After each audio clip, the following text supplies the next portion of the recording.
Being that it's one of my most favorite foods, I try to find a use for kale in pretty much everything that I do. And one way that I really love to prepare it is as pesto. It's amazing. You would never even think about it, but it is so good as a pesto. And one advantage to using kale in your pesto instead of basil is that it tends to run a little bit cheaper at markets. When you're first trying this, I recommend starting with some kale and a little bit of basil as well. The kale on its own makes a really tangy pesto, and you may just not be ready for that taste yet. You can do it completely on its own, just kale, or mix it with basil. So what we're going to do today is do a combination of the two, and I have here about, I would say, half a head of kale. And I'm just going to put it into my food processor. This is such a great tool to have in your kitchen. This is a Black & Decker Quick and Easy. I think it cost me like $30, $40 years ago. I mean, I've literally had it for probably 6 or 7 years, and it's been absolutely amazing, and it really is quick and easy like it says. So I'm going to put some of the kale, and then I would say that I'm putting maybe a third of a bunch of basil in here. I'm going to just throw all of that into the food processor. And then I use walnuts instead of pine nuts a lot, and I've even read that you can use almonds. Walnuts are a lot cheaper than pine nuts, and I find that when they're in the pesto, you can't even really tell the difference in taste. So I've got probably about a half a cup of raw walnuts here. I'm going to put those in.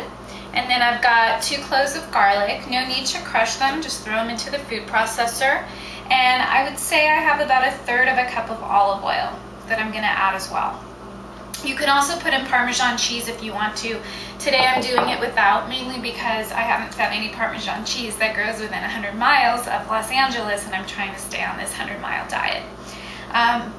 Put the lid on your food processor, lock it into place, blend it up. You can add more olive oil if you want to. I also recommend a little bit of salt to give it some extra flavor. And you just are going to blend it till it gets to consistency that you want. So play around with it. You might want to put more walnuts, more oil, more cheese. Just experiment. This is your recipe, and do different amounts of kale and basil, or just do all kale. Kind of see what you like. This is how mine ends up looking. It's absolutely amazing. I like to do mine a little bit chunkier, like bigger pieces of kale and basil in there.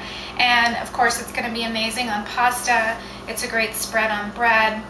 An option if you're a raw foodist, because this is completely raw, is that you can stay with a raw meal and put it on something like grated zucchini. Just grate the zucchini just like it is. If you want to cook it and have a cooked meal, then that's great too. But just grated zucchini on its own, grated spaghetti squash with the pesto. Those are both really fantastic. Put some sun-dried tomatoes on top. And of course you can cook the zucchini, you can cook the spaghetti squash if you're staying away from carbohydrates or wheat pasta right now, although there's some really fantastic pastas out there that are made with things like rice, brown rice, spelt, quinoa, amaranth. Go to Whole Foods, Trader Joe's. I know that Trader Joe's has a couple of really good varieties of the brown rice pasta. So enjoy. That's it. It's that simple, that easy. I will put the instructions and the ingredients on my blog so you can check it out there. And you're going to be so surprised and so in love with this pesto that you might never go back to regular.